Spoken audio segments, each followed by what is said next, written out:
सन्मति वीर की जय हो महावीर की, सन्मति वीर की जय हो महावीर की।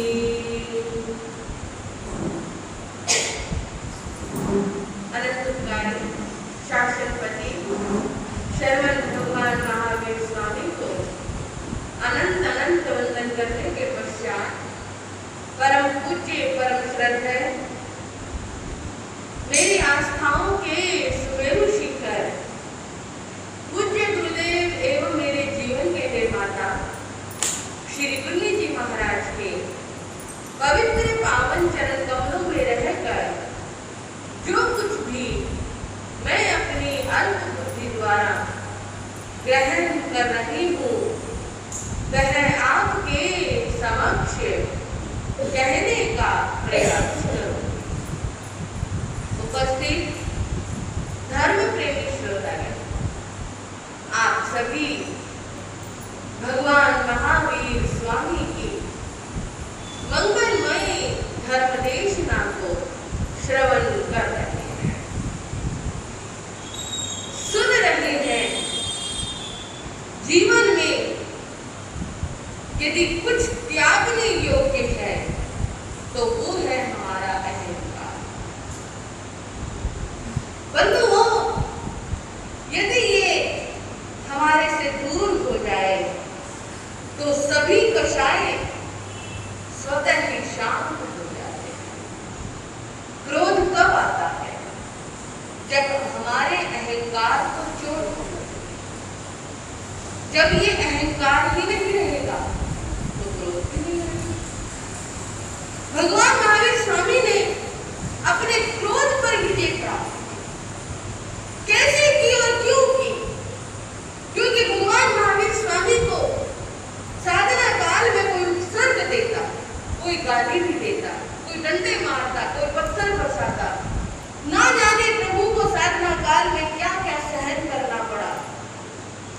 कभी फांसी के फंदे पर लटका दिया गया, कभी अनारे देशों में उनके पीछे कुत्ते छोड़ दिए गए, कभी उन्हें गालियां दी गई, लेकिन प्रभु ने अपने जीवन में कोई विरोध नहीं। जानते हो इसका कारण? इसका कारण था क्योंकि उन्होंने अपने अहम भाव पर विजय किया। ये लोग किसे सता रहे हैं? मैं राजा का बेटा हूँ, मैं वर्धमान हूँ, मैं राजकुमार था और ये मुझे कह रहे हैं, ये मुझे सता रहे हैं। अभी बताता हूँ, अगर उनमें ये भाव होता तो क्रोध आ जाता, लेकिन प्रभु एक ही बात सोचते रहे, ये मेरे शरीर को कष्ट पहुंचा है। मैंने पूर्व जन्म में जो कर्म किए उसका फल मुझे मिल रहा है, तो जब पूर्व जन्मों का फल मिल रहा है तो किस पर क्रोध करूं, किस पर अहंकार करूं? जो नाशवान है उस पर अहंकार कैसे? ये शरीर तो नश्वर है, एक दिन यही रह जाएगा, फिर इस पर अहंकार कैसा? बंधुओं, इसलिए क्रोध तब उदय में आता है जब हमारे अहंकार को चोट पहुंचती है। हम मान करते हैं, माया करते हैं, छल कपट करते हैं। क्यों करते हैं? जब हमारे अहंकार को हमें पुष्ट बनाना हो या उसको चोट पहुंचे, वो इसी को खत्म कर दिया जाए। अहंकार खत्म करना बहुत मुश्किल है, क्योंकि ये कोई वस्तु नहीं जिसे छोड़ दिया जाए। ये आत्मा का एक स्वभाव बन चुका है।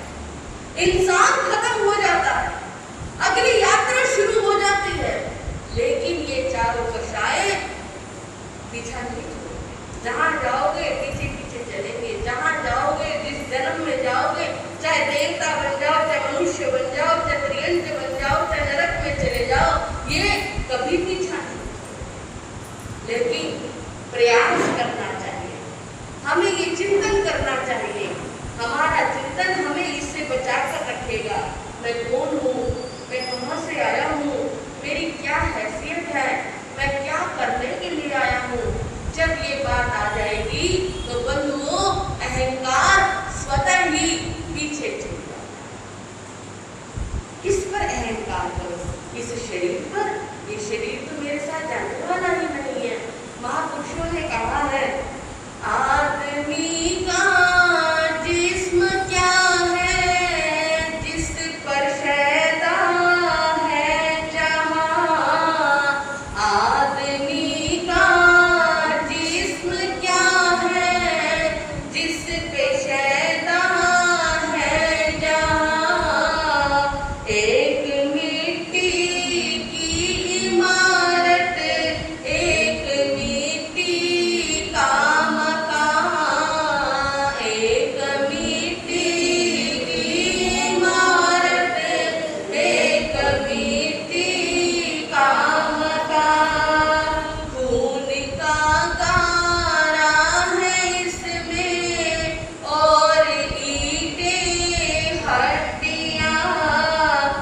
मिट्टी का मकान है। इसमें जो ये हड्डियां हैं ये ईंट की तरह है।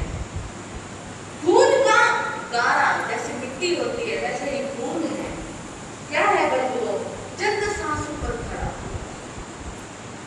ना जाने कब मौत की आंधी आए और ये महल टूट कर बिखर जाए। और कुछ इससे ज्यादा नहीं है। इसलिए किसी महापुरुष ने कहा है, कहते हैं जिंदगी का आखिरी ठिकाना ईश्वर का घर है।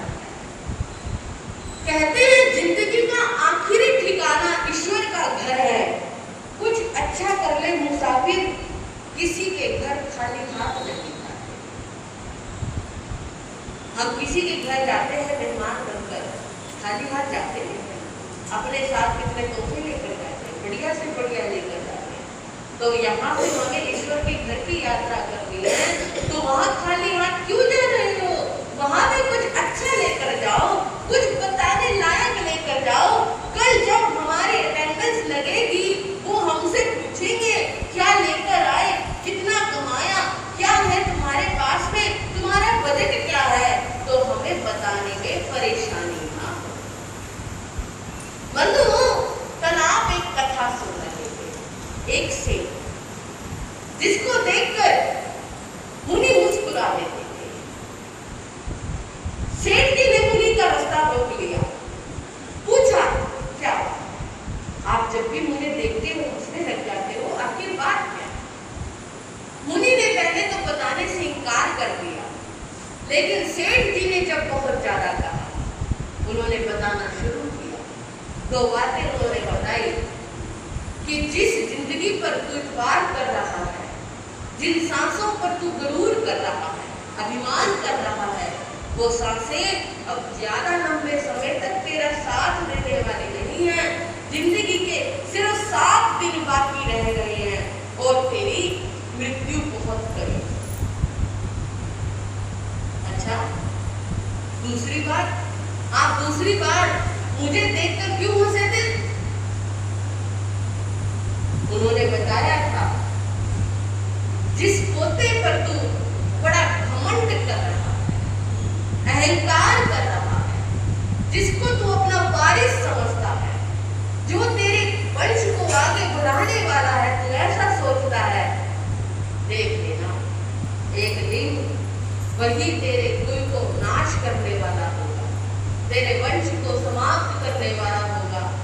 तूने जितना भी कमाया है वो सब कुछ बर्बाद कर देगा, खत्म कर देगा, और वो तेरा वंश आगे बढ़ने वाला ही सब दूसरी पीढ़ी में ही समाप्त हो जाएगा। फिर किस पर अभिमान कर रहा है, किस पर इतरा रहा है? मुझे तो ये सोचकर हंसी आ रही है कि तेरा अभिमान निरर्थक है। अच्छा, फिर जब आप तीसरी बार हंसे थे उसका क्या कारण था? उसने कहा मैं बता दूंगा, लेकिन सोच ले भाई, कभी कभी जो सत्य होता है वो इतना कड़वा होता है, हजम होता है। बंधुओं, आजकल लोगों को मैंने कई बार उनकी एक आदत देखी है। भारत जी हमको सच बोलने वालों में से है, फिर चाहे सामने वाले को कड़वा लगे, सामने वाले को चुभे, हम तो सच बोलते हैं। लेकिन ये याद रखना, जिस दिन सामने वाले ने सच बोलना शुरू कर दिया, तो क्या तुम्हारे अंदर इतनी शक्ति है कि तुम सहन कर सकते हो? सामने वाला भी सच बोल सकता है, जुबान उसके पास भी है और बोलने की शक्ति भी है। हम तो सच बोलकर सामने वाले को चुप कराने का प्रयास करते हैं, उसका दिल दुखे या ना दुखे, हमें इस बात से कोई अर्थ नहीं होता। लेकिन जब सामने वाले ने सच बोल दिया, फिर तुम्हारा क्या होगा? फिर ये मत कहना कि भाई इसने ऐसा कह दिया, इसको ये कहने की क्या जरूरत थी, इसे इतना सच नहीं बोलना चाहिए था। जब तुम सच बोलकर किसी की इज्जत उछाल सकते हो, किसी को बदनाम कर सकते हो, तो सामने वाला भी सच बोलने का उतना ही अधिकार है। सच बोलना बड़ा आसान है, लेकिन सच सुनना बहुत मुश्किल है। इसलिए भगवान ने कहा कि अच्छा बोलो, सत्य बोलो,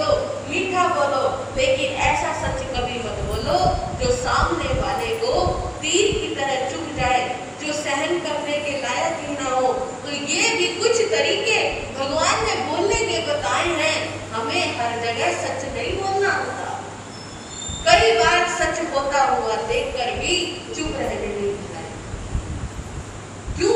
क्योंकि कहीं ऐसा ना हो कि हमारा एक सच किसी की जान ले ले, हमारा एक सच किसी की इज्जत बदनाम कर दे, किसी का इज्जत पर बनाए, कहीं ऐसा ना हो जाए।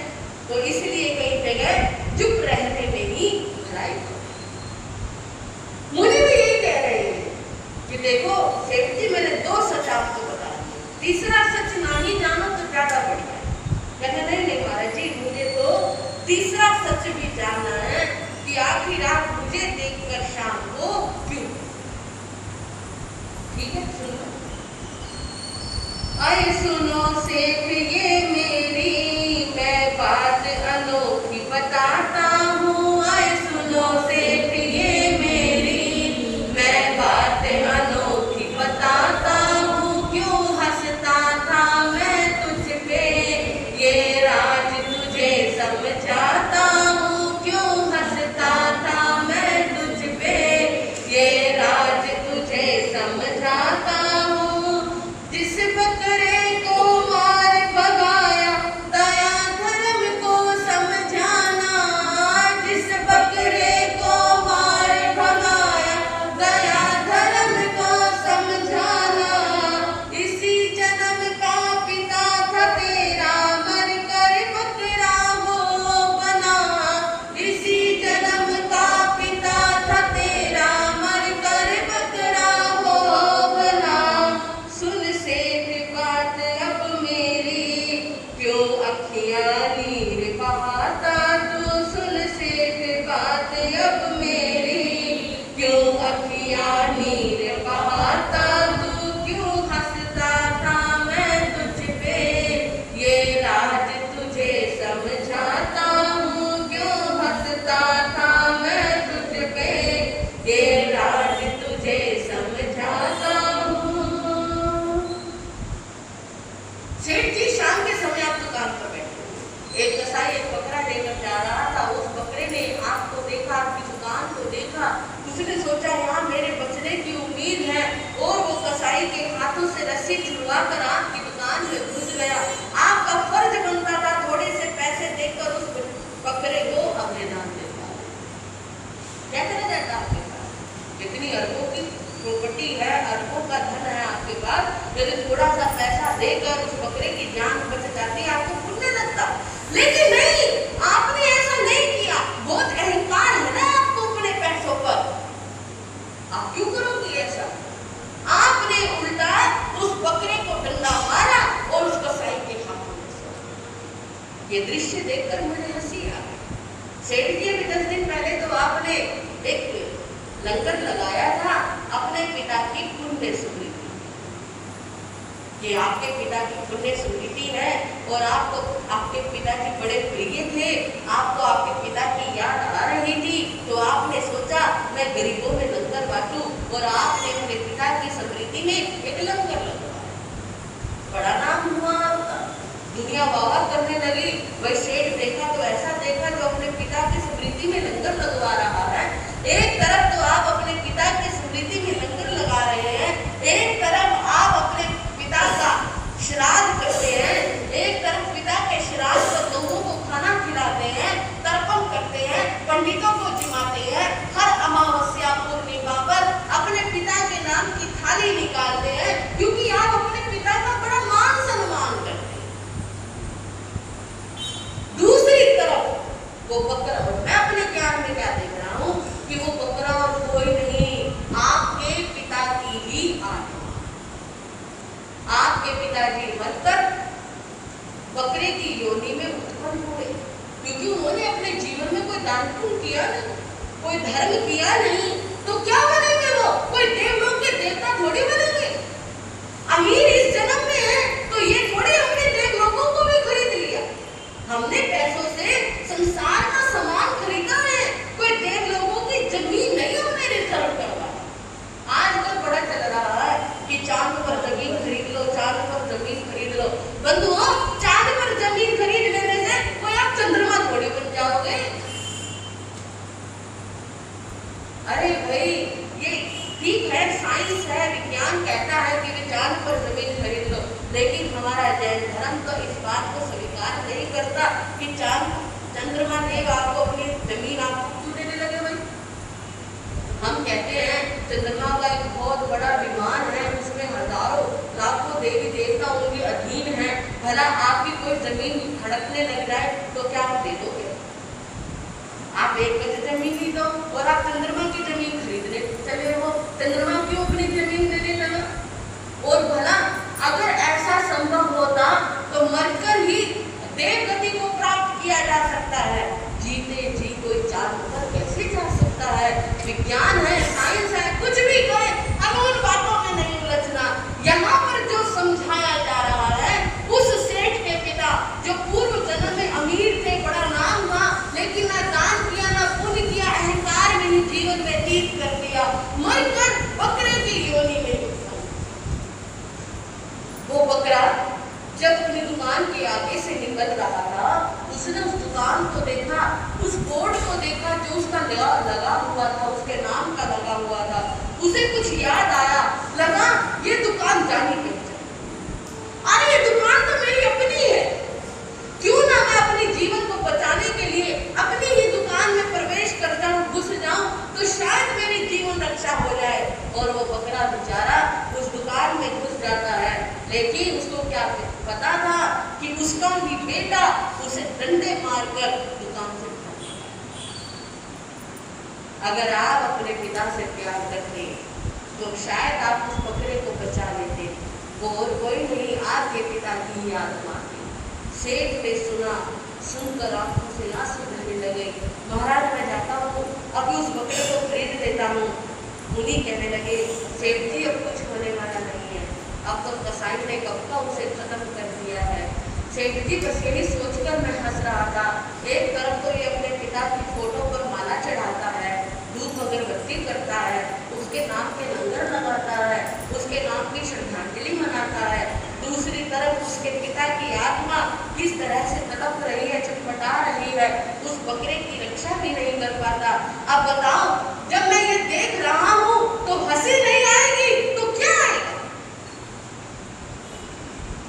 बंधुओं ये तो अच्छा हुआ कि आज का इंसान भूत भविष्य वर्तमान नहीं देखता। अच्छा हुआ हमें हमारे पूर्व जन्म याद नहीं है। अगर हमें अपने पूर्व जन्म याद होते तो किसी ने गुरु से कहा कि गुरुदेव हमें पूर्व जन्म याद क्यों नहीं है? अगर हमें अपने जन्म याद हो जाते तो शायद हम पाप करने से बच जाते। गुरुदेव कहने लगे यदि तुम्हें अपने पूर्व जन्म याद हो जाते तो तुम पागल हो जाते। अगर पूर्व जन्म में तुम सुखी थे और अब दुखी हो, हाँ जी, तो क्या होता आपका हल? मैं तो उस जमाने में इतना सुखी था, अब मैं दुखी हो गया, हो जाते क्या पागल? और अगर आप पूर्व जन्म में दुखी थे अब सुखी हो तो भी पागल हो जाते। कई में मरकर और अगला जन्म देखते, अब मैं दुखी होऊंगा तो और पागल हो जाते। हाय मैं तो अगले जन्म में ऐसे हो जाऊंगा, ऐसे हो जाऊंगा, मैंने पूर्व जन्म में इतना दुख भोगा, अब मैं सुखी हूँ, अब मैं राज करूँ, अब मैं शासन करूँ, अब मैं मस्त खाऊं पीऊं ऐश करूँ, क्योंकि पूर्व जन्म में मैंने बहुत दुख भोगे हैं, बड़ी मुश्किल से सुख मिला है, इस सुख का भोग करूँ, तब भी पागल। ये तो अच्छा है ना हमें पूर्व जन्म याद है, ना हमें अपना अगला जन्म याद है। तो बंधुओं मुनि तो सब कुछ देखने वाले थे, वो तो पूर्व भी देख रहे थे, अगत भी देख रहे थे। उन्होंने उस सेठ को समझाया, सेठ जी क्या यही है आपका आपके पिता के प्रति समर्पण? सेठ जी रोने लगे, महाराज मैं क्या करूं? आज आपने मेरी आंखें खोल दी, मुझे ये समझ नहीं आ रहा कि मैं इस 7 दिन की जिंदगी में क्या करूं। सेठ जी अभी भी कुछ नहीं बिगड़ा है। यदि कुएं में सारी रस्सी गिर जाए और यदि 4 उंगल रस्सी भी आपके हाथ में रह जाए तो ये समझ लेना अभी भी कुछ नहीं गया है। आप उस 4 उंगल रस्सी से सारी रस्सी और भरी बाल्टी पानी की बाहर निकाल सकते हैं। अभी भी आपकी गति का बंद नहीं हुआ है, लेकिन आपने अपने जीवन में इतने पाप किए हैं, ना भगवान का भजन धर्म किया, ना ध्यान किया और ना ही कोई दान पुण्य किया, सिर्फ पापमय जीवन व्यतीत किया है। आपने ऐसे ऐसे पैसा कमाया है और उसमें बहुत धांधलेबाजी मचाई है। यदि आप अभी भी अपने जीवन का प्रयोग करो, सदुपयोग करो, तो अभी भी आपकी अच्छी गति का पथ हो सकता है। गुरु समझा रहे हैं, काले काले कर्म ये तेरे गर्दन तेरी मरोड़ेंगे, काले काले कर्म तेरे जो गर्दन तेरी मरोड़ेंगे, उथल पुथल कर मारे तुझको हड्डी पसली तोड़ेंगे, उथल पुथल कर मारे तुझको हड्डी पसली तोड़ेंगे। इस चतुर गति में भोले आत्म को भरमाता तू, इस चतुर गति में भोले क्यों आत्म को भरमाता तू, क्यों हंसता था मैं तुझ पे ये राज तुझे समझाता हूँ, क्यों हंसता था मैं तुझ पे ये राज तुझे समझाता हूँ। जो आपके कर्म है, यदि अभी भी आप नहीं संभले तो अगली गतियों में आपको बहुत दुख सहना पड़ेगा। जो आपने ये काले काले कर्म किए हैं, ये कर्मों की सजा बड़ी भयंकर होती है। ये इंसान को ऐसे रुलाती है, उस कर्म की लाठी में बंधुओं आवाज नहीं होती, लेकिन चोट। जब वो कर्मों की मार पड़ती है तो किसी को दिखाई नहीं देता, लेकिन दर्द होता। इसलिए सेठ जी, इन कर्मों से बचो। बहुत सुख भोग लिया, बहुत आपने जिंदगी में ऐशो आराम कर लिया, लेकिन अगले जीवन के बारे में सोचो। अगला जन्म मैं आपका देख रहा हूँ, यदि आपने अभी से कुछ नहीं संभले तो नरक तो पक्की है। नहीं महाराज, मैं नरक में नहीं जाना, मैं नरक में नहीं जाना चाहता। महाराज, कोई ऐसा उपाय बताओ जिससे मैं नरकों से बच जाऊं, मेरी गति सुधर जाए। सेठ जी, ज्यादा समय नहीं है, आपके पास सिर्फ 7 दिन का समय है, तो अगर आप करना चाहो तो इन 7 दिनों में ही बहुत कुछ कर सकते हो। मानव जीवन बड़ा ही दुर्लभ, पार पार नहीं आता है, मानव जीवन बड़ा ही दुर्लभ, पार पार नहीं आता है। जैन भारती मानो शिक्षा जो तू सुख को चाहता है, जैन भारती मानो शिक्षा जो तू सुख को चाहता है। कुछ धर्म कमाई कर ले, ये मार्ग मैं दिखलाता हूँ, कुछ धर्म कमाई कर ले, ये मार्ग मैं दिखलाता हूँ। आए सुनो सेठ ये मेरी, मैं बात अनोखी बताता हूँ, आए सुनो सेठ ये मेरी, मैं बात अनोखी बताता हूँ। मुनि कहने लगे, अभी भी वक्त है, आप चाहो तो धर्म कमाई करके इस जन्म का सदुपयोग कर सकते हो, अपने जीवन को दान पुण्य में लगाओ, इसका लाभ उठाओ। मैं समझ गया महाराज जो आप कहना चाहते हैं। सेठ जी तुरंत अपनी दुकान पर आते हैं, अपने सारे बैठाते देखे, उन्होंने सिर्फ उतना ही धन छोड़ा जितना मेरे बेटे के लिए उपयोगी था। आगे बेटा अपनी कमाई करे, पोता अपनी कमाई करे, बस जिंदगी में वो अपने लिए अपने आप सोचे अब मुझे क्या करना है। उन्होंने अपनी जिंदगी में जो कुछ भी कमाया था, जो कुछ भी बनाया था, उन्होंने सारा दान पुण्य में लगा दिया। अपनी जिंदगी की शेष कमाई गरीबों की सेवा में लगा दी, धर्म में लगा दी, मंदिर में लगा दी। सारी कमाई यही मेरे साथ जाने वाली है।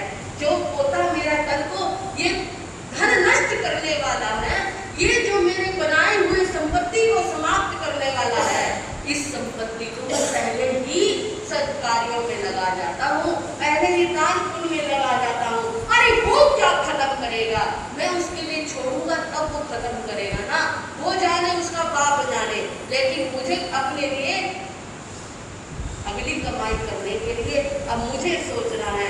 बंधुओं, सेठ जी ने 7 दिनों तक खूब धर्म ध्यान किया,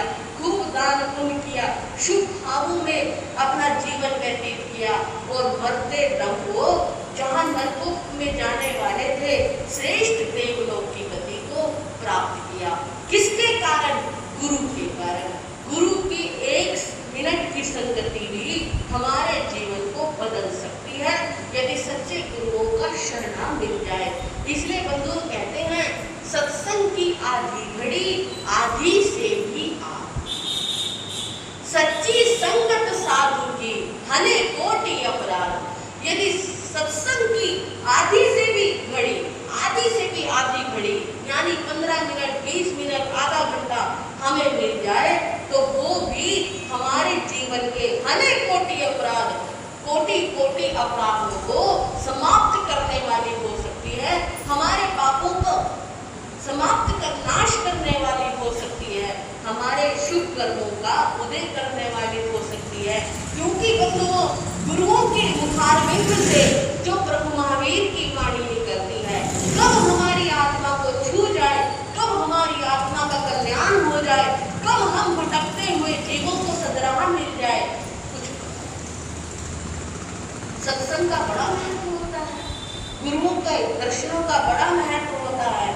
बंधुओं इसलिए धन कमाई से ज्यादा जरूरी धर्म कमाई है।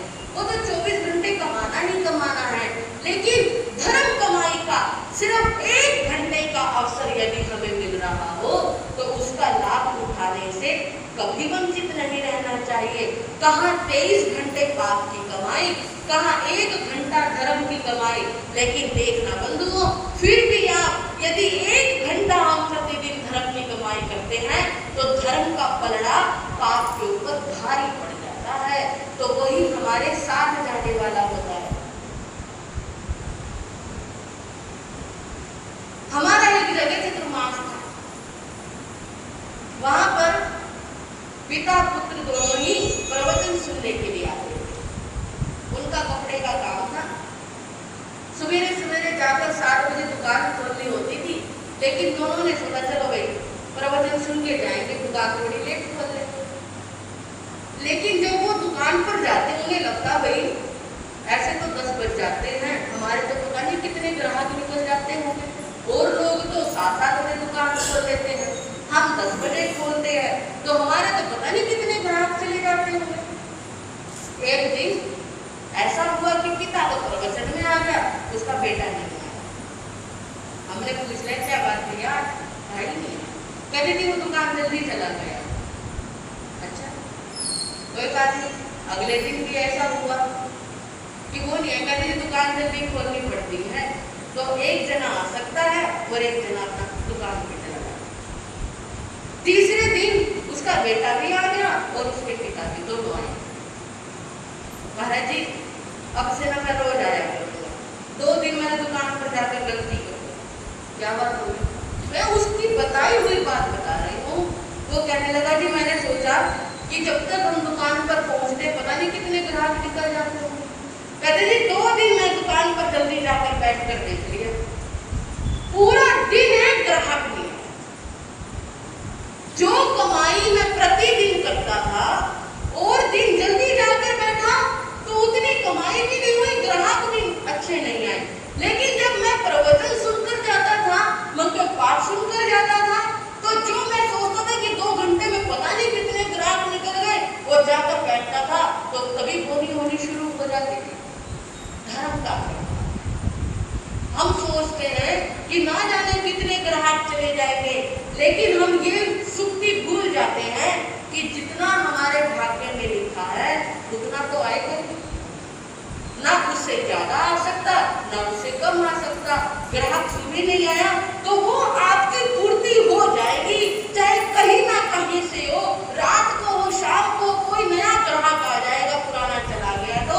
लेकिन जितना आपके हाथों में लिखा है कि आज आपको इतना कमाना है तो उतनी कमाई आपकी हो जाएगी, चाहे कैसे हो, क्योंकि हमारी किस्मत में है। और जब किस्मत में ही नहीं लिखा फिर चाहे आप सवेरे 4 बजे दुकान खोलकर बैठ जाओ, वो मिलेगा उतना ही जितना हमारी किस्मत में लिखा होता है। हाँ लेकिन बंधुओं याद रखना, धर्म के प्रभाव से सौभाग्य की वृद्धि होती है, धर्म के प्रभाव से कर्मों की निर्जना होती है, और उस निर्जना में कम कभी नहीं मिलता। तो धर्म का प्रभाव बड़ा ही सुंदर होता है। तो हम अपने अहम भाव को त्यागे, अहम बनने के लिए अहम को त्यागना बहुत जरूरी होता है। उस सेठ जी ने तो अपने जीवन को समझा लिया, उस सेठ जी ने तो अपनी आत्मा का कल्याण कर लिया, लेकिन आप सभी ने क्या सोचा? हमारी बहनें तो पता नहीं आज कौन सी किट्टी पार्टी में गई थे, सारी की सारी उड़ी हुई है। हमारे भाई भी आज ना जाने आज तो शुक्रवार फंक्शन है हमारा जी, एक तो स्कूल में, ये तो वहाँ। अच्छा, स्कूल में फंक्शन होगा। मेरे ख्याल से मेरी बहनें भी बच्चों के साथ स्कूल में फंक्शन में गई होंगी, तो थोड़ा सा इस बात का ध्यान रखें। तो मेरी बहनों, आप कौन से फंक्शन में, वो बस हमारे जी बच्चों को तैयार करना होता है। तो धर्म ध्यान का थोड़ा सा भाव रखें। चतुर्मास चल रहा है, धर्म की गंगा बह रही है, अभी तो पोल्यूशन भी नहीं आए, भाद्रे का महीना भी शुरू नहीं हुआ। अगर हम पहले ही हाथ पर हाथ रखकर बैठ जाएंगे, पहले ही थकान महसूस करेंगे, तो भाद्रे में क्या करेंगे? भाद्रे में तो हमें और कमाई करनी होगी। लेकिन ब्रह्मावीर की वाणी पुकार पुकार कर कह रही है कि हमें सोचना है, समझना है, जागना है, और जागने के लिए सबसे पहले हमें अपनी आत्म कल्याण का मार्ग जो ढूंढना है, उसमें ऐसे अहंकार का त्याग करना है। क्योंकि जब अहंकार का त्याग होगा तभी बंधु हम कुछ प्राप्त कर सकते हैं। समाज में यदि अपनी रेपुटेशन बनानी है तो अहंकार त्याग। यदि हमारे अंदर अहंकार है तो आप समाज में वो इज्जत, वो मान सम्मान, वो प्यार प्राप्त नहीं कर पाओ। क्योंकि मैंने कई बार देखा है, महाराज जी इसको तो पैसे का बड़ा अहंकार, इसको तो रूप का बड़ा अहंकार। नहीं बंधु, समाज में यदि जीना है, देश में यदि जीना है, तो इन भावों को एक तरफ रखना पड़ेगा। पैसा आज है तो फिर क्या हो गया? तो किस चीज का अहंकार? रूप आज है, किस चीज का अहंकार? रूप तो शरद कुमार चक्रवर्ती का है,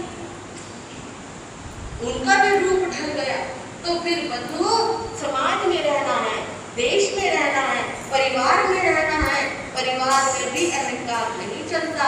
कभी कभी रिश्तों को बचाए रखने के लिए अहंकार को छोड़ना पड़ता है, नहीं तो रिश्तेदारियां खत्म हो जाती हैं, परिवार में मनमुटाव पैदा हो जाता है।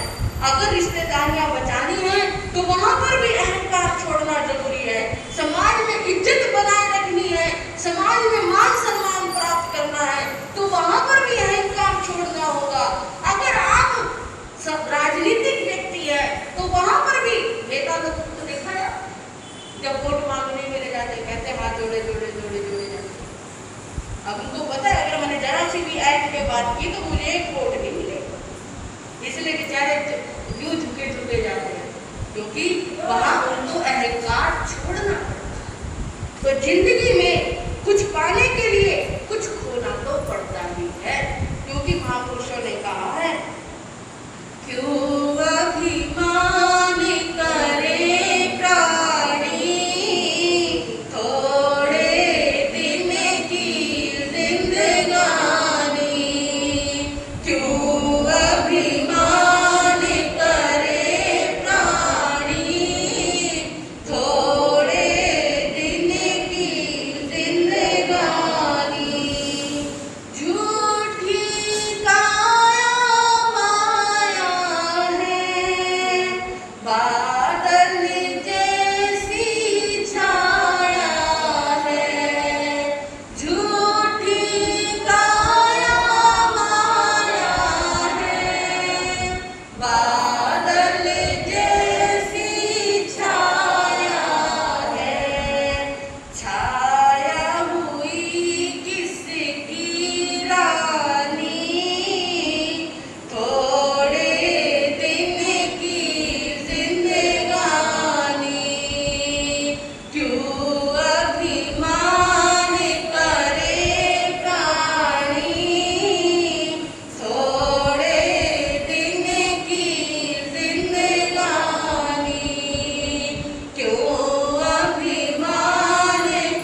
महापुरुषों के इन शब्दों से हमें प्रेरणा लेनी है।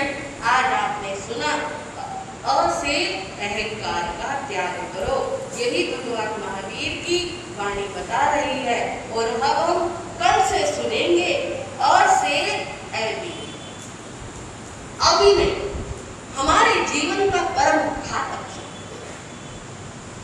अभिनय किसी की भी नहीं करनी चाहिए, लेकिन मूल रूप से महापुरुषों ने बताया देव गुरु धर्म की अभिनय तो भूल कर भी नहीं करनी चाहिए। जो अपने देव की, गुरु की और धर्म की अभिनय करता है, ऐसा व्यक्ति नीच गति का शिकार होता है, अधोगति का शिकार होता है। कई बार हम भूल से, कई बार हम अभिमान में, कई बार हम लोभ में, कई बार हम किसी न किसी व्यक्ति के प्रलोभन में आकर अगर देव गुरु धर्म की अभिनय कर देते हैं, तो वो हमारे लिए कितना घातक सिद्ध हो सकता है, हमें कहां तक लेकर जा सकता है। तो बंधुओं, ये मैं आपको बताना चाहूंगी, क्योंकि प्रतिदिन आपका काम इसी बीच पड़ता है, गुरुओं से, धर्म से और देव यानी हमारे अरिहंत भगवान, पंचपरमेष्ठी भगवान।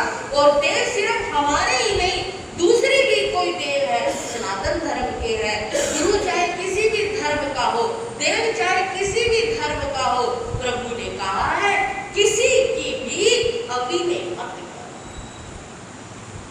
अभिनय का परिणाम कभी अच्छा नहीं होता। उसमें कुछ सत्य घटना बताऊंगी, कुछ ऐतिहासिक घटना बताऊंगी, ताकि आपको लगे और आप सावधान हो जाओ कि हम कहीं पर जा रहे हैं, घूमने के लिए जा रहे हैं, कि हमसे किसी की कोई अधीनय ना हो जाए, हमसे किसी की कोई गलती ना हो जाए और हमारे ऊपर उल्टा ना पड़ जाए। तो बंधुओं, ये बहुत जरूरी है जानना, और इसलिए इस विषय को रखा जाएगा अगले समयों में।